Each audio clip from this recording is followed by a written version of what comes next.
નમસ્કાર મિત્રો આજની વિડીયોમાં વાત થશે દેશ અને દુનિયાના સુપરફાસ્ટ સમાચારની। પ્રથમ વાત કરીએ તો વાયુસેનાએ ઓપરેશન સિંધુનો નવો વિડીયો જારી કર્યો છે।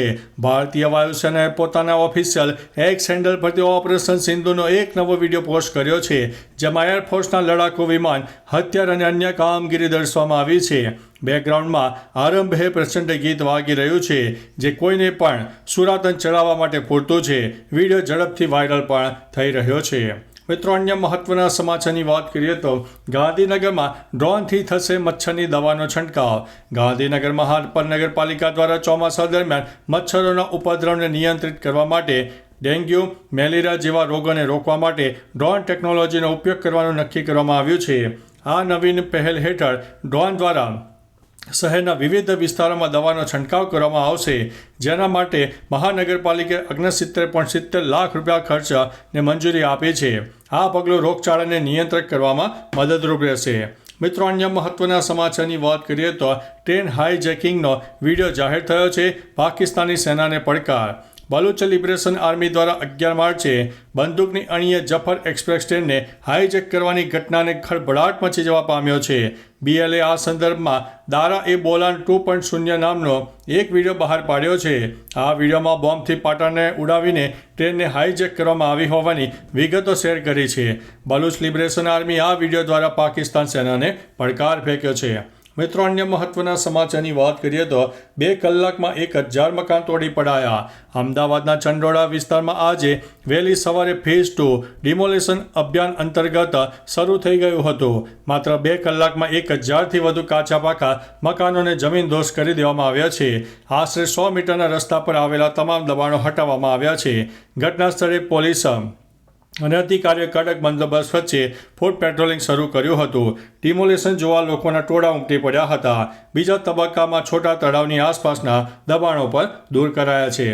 મિત્રો, અન્ય મહત્વના સમાચારની વાત કરીએ તો મુંબઈમાં ફરીથી કોરોનાનો ફફડાટ। મહારાષ્ટ્રના મુંબઈમાં કોરોના વાયરસના વધતા કેસોએ આરોગ્ય વિભાગની ચિંતા વધારી છે। અત્યાર સુધીમાં 53 કોરોના પોઝિટિવ દર્દીઓ મળી આવ્યા છે। તે જ સમયે 2 કોવિડ ચેપગ્રસ્ત દર્દીઓના મૃત્યુના સમાચાર છે। જોકે બંને દર્દીઓની હાલત પહેલાંથી જ ગંભીર હતી। એક દર્દીને મોઢાનું કેન્સર હતો, જ્યારે બીજાને નેફ્રોટિક સિન્ડ્રોમ હતો। આ દર્દીઓને મુંબઈની કેમ હોસ્પિટલમાં દાખલ કરવામાં આવ્યા હતા।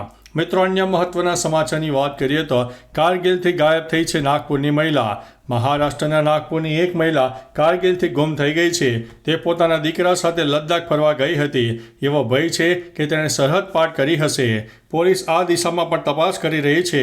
નાગપુર પોલીસ તપાસ માટે લદ્દાખ અને અમૃતસર જવા રવાના થઈ ગઈ હતી। દીકરા પાસે માહિતી મળ્યા બાદ પોલીસે નાગપુરનો સંપર્ક કર્યો હતો। એવી શંકા છે કે સરહદ પાર કરીને તે પાકિસ્તાન ગઈ હશે। મિત્રો, અન્ય મહત્વના સમાચારની વાત કરીએ તો નવો કોરોના શું જીવલેણ છે, જાણો શું કહે છે એક્સપર્ટે કહ્યું છે કે આ વખતે વાયરસ ઓમિક્રોનના નવા પેટા પ્રકારના કારણે થઈ રહ્યો છે। તેમણે કહ્યું છે કે જે પ્રકારે ઝડપથી તે ફેલાય છે તે ઝડપથી ફેલાતો જોવા મળ્યો છે। આ આશ્ચર્યજનક વાત છે કે તે એટલા શક્તિશાળી છે કે તેઓ રસી દ્વારા વિકસિત રોગપ્રતિકારક શક્તિને પણ ટાળી શકે છે। તેમણે એમ પણ કહ્યું છે કે જે લોકોને રસી આપવામાં આવી છે તેઓ ઘણીવાર રોગથી ઓછા પીડાય છે। મિત્રો, અન્ય મહત્વના સમાચારની વાત કરીએ તો એરટેલ અને વોડાફોનને સુપ્રીમ કોર્ટનો ઝટકો। સુપ્રીમ કોર્ટે સંદેશા વ્યવહાર કંપની વોડાફોન અને આઇડિયા, એરટેલ અને ટાટા ટેલી સર્વિસીસની બાકી એડજસ્ટમેન્ટ ગ્રોસ રેવન્યુ માફ કરવાની અરજી ફગાવી દીધી છે। જસ્ટિસ JB પારડીવાલા અને જસ્ટિસ R મહાદેવની ખંડપીઠે આ અરજી ફગાવી દેતા કહ્યું છે કે અરજી ખોટી રીતે તૈયાર કરવામાં આવી છે। એક બહુરાષ્ટ્રીય કંપની પાસેથી આવી આશા રાખી શકાય નહીં, તેથી અમે તેને ફગાવી દઈએ છીએ। મિત્રો, અન્ય મહત્વના સમાચારની વાત કરીએ તો વીજળી પડવાથી 7 લોકોના મોત નીપજ્યા। હવામાન વિભાગે દેશના અનેક ભાગોમાં વાવાઝોડાનું એલર્ટ જારી કર્યું છે। તેવામાં વીજળીને કારણે 7 લોકોના ભોગ લીધા હોય તેવા સમાચાર સામે આવ્યા છે। હવામાન વિભાગે ઉત્તર પ્રદેશ, MP સહિત 11 રાજ્યોમાં આંધી અને વરસાદની આગાહી કરી છે। વરસાદી માહોલમાં મુંબઈ અને ઝારખંડમાં અનેક લોકોના વીજળી પડવાથી મોત નીપજ્યા છે।